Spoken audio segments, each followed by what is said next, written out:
முதலமைச்சர் ஒரு கான்ஃபிடென்ஸ்ல பேசுறாரு. காரணம் என்னன்னா, அந்த அந்த கான்ஃபிடென்ஸ்க்கு என்ன காரணம் அப்படின்னு பார்த்தீங்கன்னா, திமுக இவ்வளவு நாட்கள் செய்திருக்கக்கூடிய வேலை, ஒரு அரசாங்க ரீதியாக அவர்கள் செய்திருக்கக்கூடிய நலத்திட்டங்கள், அதே போல் மக்களுக்கு பல்வேறு விதமான திட்டங்களை செக்மெண்ட் வைஸாக அவங்க பிரித்து பண்ணியிருக்காங்க. அதில் பெண்களும் இளைஞர்களுக்கும் அதிகமான திட்டங்களை நிறைவேற்றி இருக்கிறார்கள்.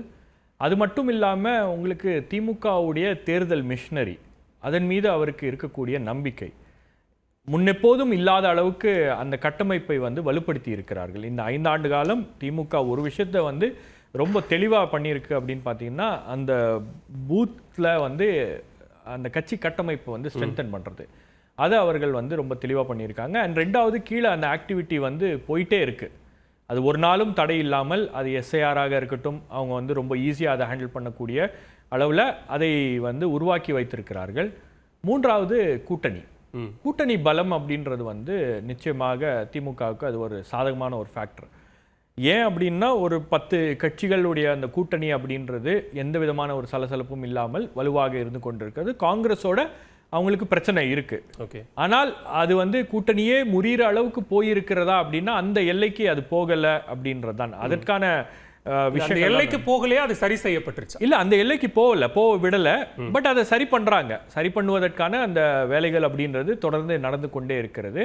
அப்போ ஒரு வலுவான கட்டமைப்பு, ஒரு வலுவான கூட்டணி, அதே போல அரசாங்கத்தில் அவங்க இருக்காங்க, அரசாங்க திட்டங்கள், அந்த 3 விஷயங்களும் அவங்களுக்கு ஒரு பெரிய நம்பிக்கையை ஏற்படுத்தி இருக்கிறது.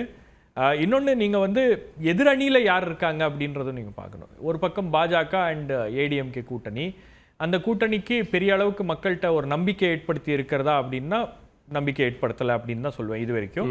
அதே போல் அந்த கட்சியினருக்கே ஒரு நம்பிக்கை இருக்கிறதா, நம்ம இந்த தேர்தலில் வென்று விடுவோம், இந்த தேர்தலில் ஒரு கடுமையான போட்டியை எங்களால் கொடுக்க முடியுமா அப்படின்னா அந்த நம்பிக்கையும் தற்போது அந்த தலைவர்கள் பெரிதாக உருவாக்கவில்லை அப்படின்றது.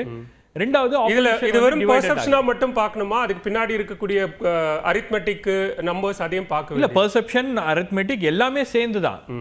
ஏன்னா உங்களுக்கு 4 முனை போட்டி அப்படின்னும் போது உங்களுக்கு ஆப்போசிஷன் ஓட் டிவைட் ஆகுது இல்லையா? ஓகே, உங்களுக்கு ஆன்டி இன்கம்பன்சி ஓட் டிவைட் ஆகுது. அதில் major chunk of votes Vijay எடுப்பார் அப்படின்ற மாதிரி சர்வேக்கள், கருத்து கணிப்புகள்லாம் தெரிவிக்கிறது அப்படின்னும் போது ஒரு அட்வான்டேஜ் டிஎம்கேக்கு இருக்கு அப்படின்ற நம்பிக்கையில தான் அவர் அதை பேசுகிறார். பலமுனை போட்டி அது ஒரு என்ன ஒரு டஃப் காம்படிஷனாக இருக்குமா அப்படின்றது ஒரு கேள்வி அப்படின்ற அடிப்படையில் தான் அவர் பேசியிருக்கிறார் அப்படின்னு தான் நான் பார்க்குறேன்.